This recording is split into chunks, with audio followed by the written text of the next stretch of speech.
Hello, everybody. This is Pride and Prejudice by Jane Austen, Chapter 16. As no objection was made to the young people's engagement with their aunt, and all Mr. Collins's scruples of leaving Mr. and Mrs. Bennet for a single evening during his visit were most steadily resisted, the coach conveyed him and his 5 cousins at a suitable hour to Meryton, and the girls had the pleasure of hearing, as they entered the drawing-room, that Mr. Wickham had accepted their uncle's invitation and was then in the house. When this information was given, and they had all taken their seats, Mr. Collins was at leisure to look around him and admire, and he was so much struck with the size and furniture of the apartment that he declared he might almost have supposed himself in the small summer breakfast parlour at Rosings, a comparison that did not at first convey much gratification. But when Mrs. Phillips understood from him what Rosings was and who was its proprietor, when she had listened to the description of only one of Lady Catherine's drawing-rooms, and found that the chimney-piece alone had cost £800, she felt all the force of the compliment, and would hardly have resented a comparison with the housekeeper's room. In describing to her all the grandeur of Lady Catherine and her mansion, with occasional digressions in praise of his own humble abode, and the improvements it was receiving, he was happily employed until the gentlemen joined them, and he found in Mrs. Phillips a very attentive listener, whose opinion of his consequence increased with what she heard, and who was resolving to retail it to all among her neighbours as soon as she could. To the girls, who could not listen to their cousin, and who had nothing to do but to wish for an instrument and examine their own indifferent imitations of china on the mantelpiece, the interval of waiting appeared very long. It was over at last, however. The gentlemen did approach, and when Mr. Wickham walked into the room, Elizabeth felt that she had neither been seeing him before, nor thinking of him since, with the smallest degree of unreasonable admiration.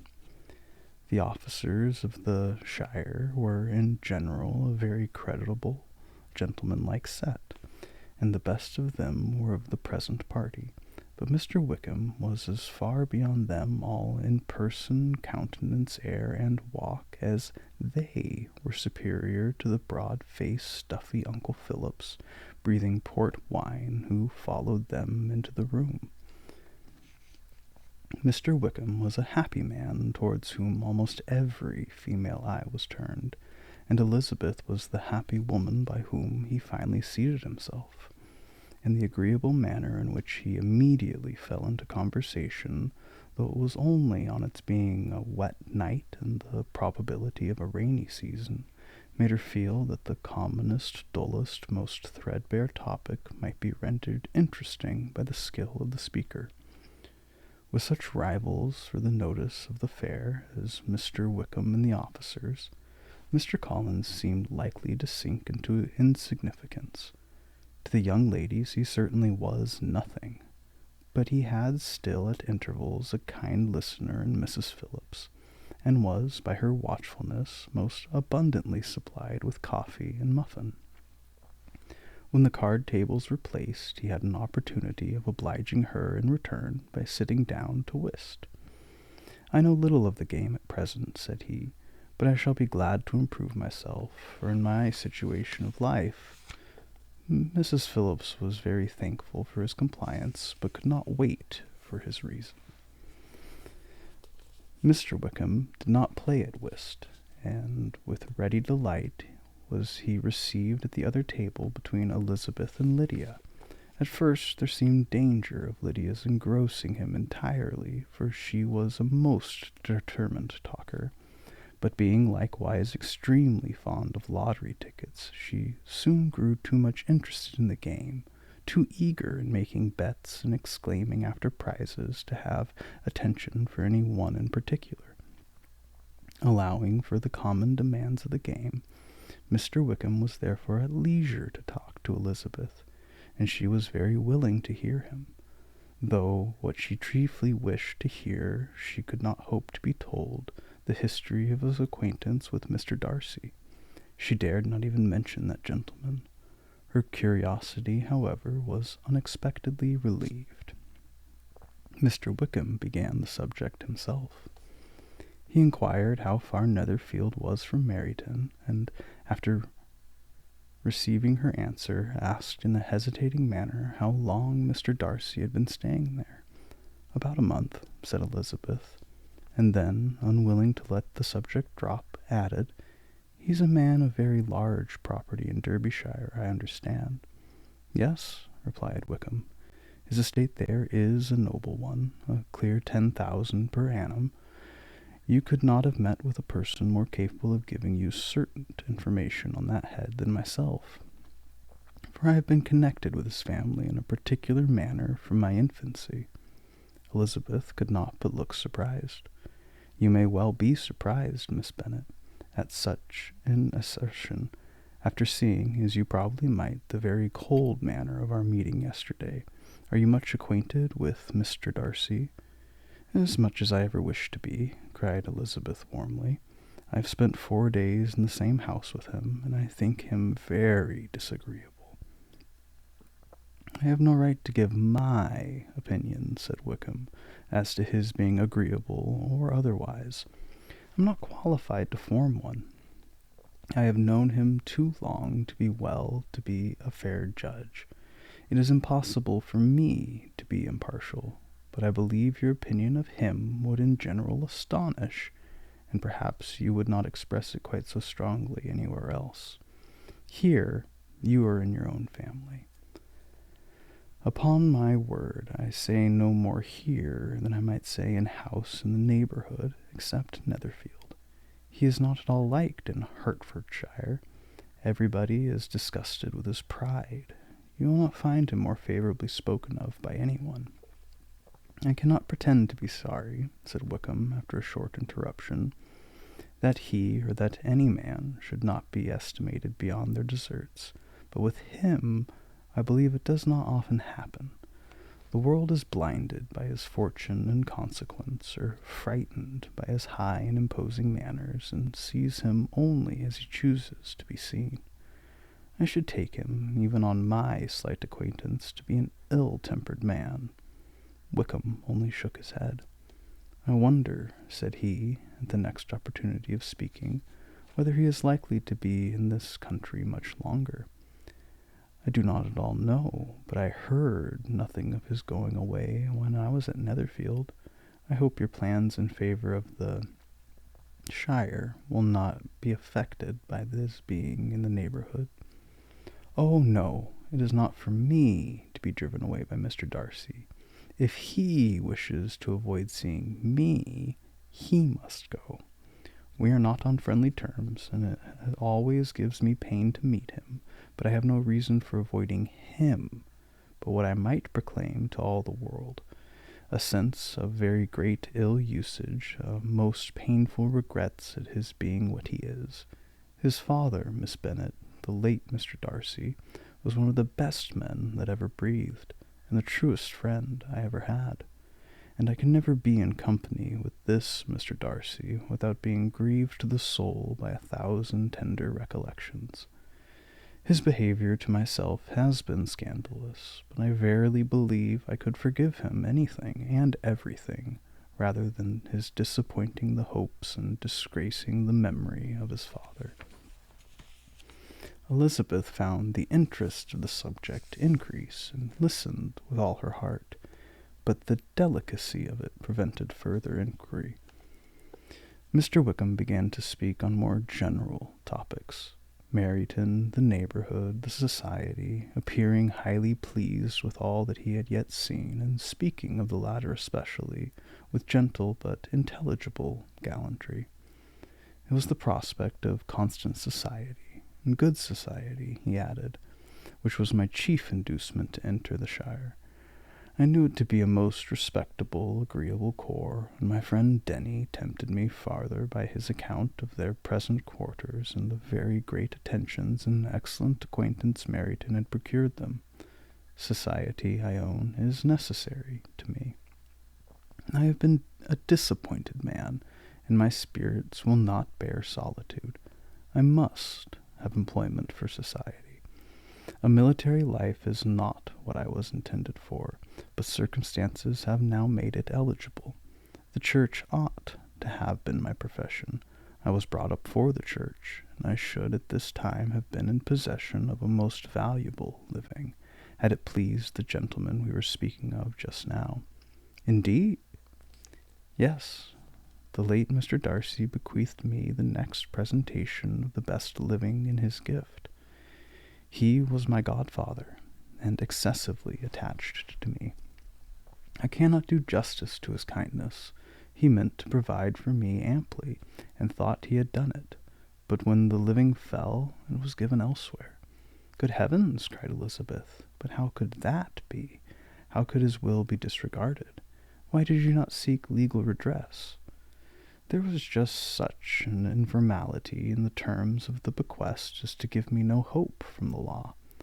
A man of honor could not have doubted the intention, but Mr. Darcy chose to doubt it, or to treat it as a merely conditional recommendation, and to assert that I had forfeited all claim to it by extravagance, imprudence, in short, anything or nothing. Certain it is that the living became vacant 2 years ago, exactly as I was of an age to hold it, and that it was given to another man. And no less certain is it that I cannot accuse myself of having really done anything to deserve to lose it. I have a warm, unguarded temper, and I maybe perhaps have sometimes spoken my opinions of him and to him too freely. I can recall nothing worse, but the fact is that we are very different sort of men, and that he hates me.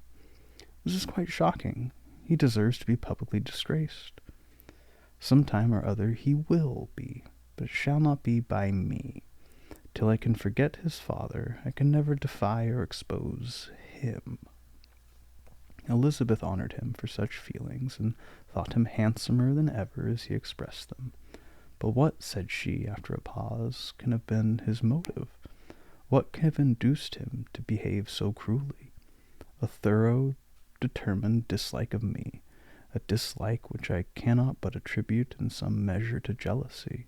Had the late Mr. Darcy liked me less, his son might have borne with me better, but his father's uncommon attachment to me irritated him, I believe, very early in his life.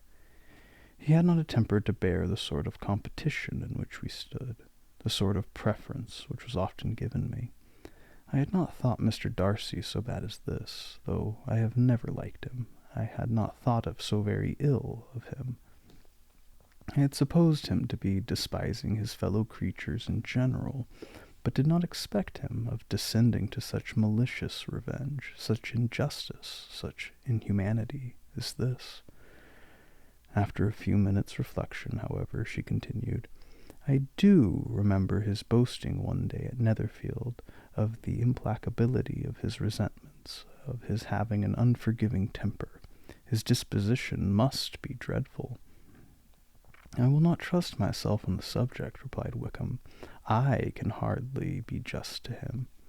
Elizabeth was again deep in thought, and after a time exclaimed, To treat in such a manner the godson, the friend, the favourite of his father, she could have added, a young man, too, like you, whose very countenance may vouch for your being amiable.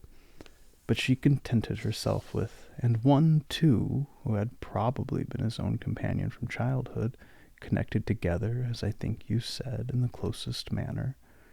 We were born in the same parish, within the same park. The greatest part of our youth was passed together, inmates of the same house, sharing the same amusements, objects of the same parental care. My father began life in the profession which your uncle, Mr. Phillips, appears to do so much credit to. But he gave up everything to be of use to the late Mr. Darcy, and devoted all his time to the care of the Pemberley property.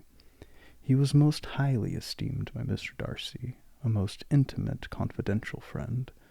Mr. Darcy often acknowledged himself to be under the greatest obligation to my father's active superintendence, and when immediately before my father's death Mr. Darcy gave him a voluntary promise of providing for me, I am convinced that he felt it to be as much a debt of gratitude to him as of affection to myself.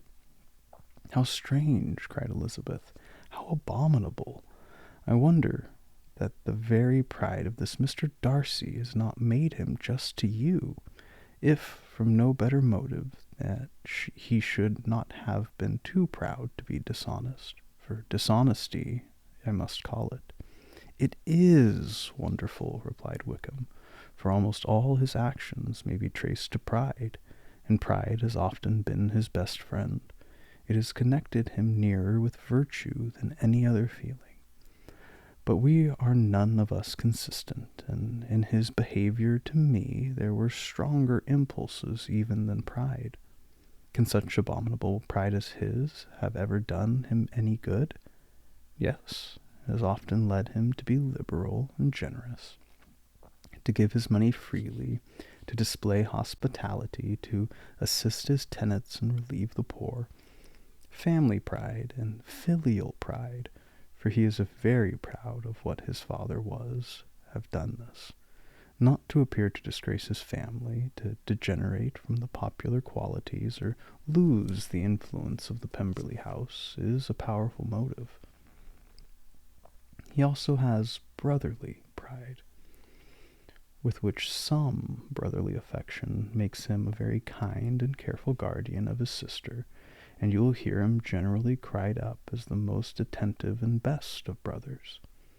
What sort of girl is Miss Darcy? He shook his head. I wish I could call her amiable. It gives me pain to speak ill of a Darcy, but she is too much like her brother, very, very proud. As a child she was affectionate and pleasing, and extremely fond of me, and I have devoted hours and hours to her amusement. But she is nothing to me now. She is a handsome girl, about 15 or 16, and I understand highly accomplished. Since her father's death her home has been London, where a lady lives with her and superintends her education. After many pauses and many trials of other subjects, Elizabeth could not help reverting once more to the first, and saying, I am astonished at his intimacy with Mr. Bingley. How can Mr. Bingley, who seems good-humoured itself, and is, I really believe, truly amiable, be in friendship with such a man? How can they suit each other? Do you know Mr. Bingley? Not at all. He's a sweet-tempered, amiable, charming man. He cannot know what Mr. Darcy is. Probably not, but Mr. Darcy can please where he chooses. He does not want abilities. He can be a conversable companion if he thinks it worth his while.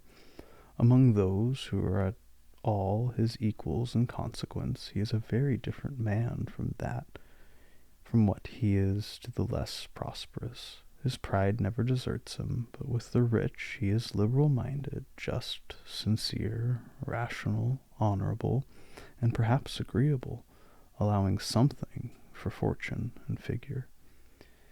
The whist party soon afterwards breaking up, the players gathered round the other table, and Mr. Collins took his station between his cousin Elizabeth and Mrs. Phillips. The usual inquiries as to his success were made by the latter. It had not been very great. He had lost every point, but when Mrs. Phillips began to express her concern thereupon, he assured her, with much earnest gravity, that it was not of the least importance, and that he considered the money as a mere trifle, and begged that she would not make herself uneasy. I know very well, madam, said he, that when persons sit down to a card-table, they must take their chance of these things, and happily I am not in such circumstances as to make 5 shillings any object. There are undoubtedly many who could not say the same, but thanks to Lady Catherine de Bourgh, I am removed far beyond the necessity of regarding little matters. Mr. Wickham's attention was caught, and after observing Mr. Collins for a few moments, he asked Elizabeth in a low voice whether her relation were very intimately acquainted with the family of de Bourgh. Lady Catherine de Bourgh, she replied, has very lately given him a living. I hardly know how Mr. Collins was first introduced to her notice, but he certainly has not known her long. You know, of course, that Lady Catherine de Bourgh and Lady Anne Darcy were sisters. Consequently, that she is aunt to the present Mr. Darcy. No, indeed, I did not. I knew nothing at all of Lady Catherine's connections. I never heard of her existence till the day before yesterday. Her daughter, Miss de Bourgh, will have a very large fortune, and it is believed that she and her cousin will unite the two estates. This information made Elizabeth smile, as she thought of poor Miss Bingley. Vain indeed must be all her attentions, vain and useless her affection for his sister and her praise of himself, if he were already self-destined to another. Mr. Collins, said she, speaks highly both of Lady Catherine and her daughter, but from some particulars that he has related of her ladyship, I suspect his gratitude misleads him, and that in spite of her being his patroness, she is an arrogant, conceited woman. I believe her to be both in a great degree, replied Wickham. I have not seen her for many years, but I very well remember that I never liked her, and that her manners were dictatorial and insolent. She has the reputation of being remarkably sensible and clever, but I rather believe she derives part of her abilities from her rank and fortune, part from her authoritative manner, and the rest from the pride of her nephew, who chooses that everyone connected to him should have an understanding of the first class. Elizabeth allowed that he had given a very rational account of it, and they continued talking together with mutual satisfaction till supper put an end to the cards, and gave the rest of the ladies their share of Mr. Wickham's attentions. There could be no conversation in the noise of Mrs. Phillips's supper party, but his manners recommended him to everybody. Whatever he said was said well, and whatever he did done gracefully. Elizabeth went away with her head full of him. She could think of nothing but of Mr. Wickham, and of what he had told her all the way home. But there was not time for her to mention his name as they went, for neither Lydia nor Mr. Collins were once silent. Lydia talked incessantly of lottery tickets, of the fish she had lost and the fish she had won, and Mr. Collins, in describing the civility of Mr. and Mrs. Phillips, protesting that he did not in the least regard his losses at whist, enumerating all the dishes at supper, and repeatedly fearing that he crowded his cousins, had more to say than he could well manage before the carriage stopped at Longbourn House.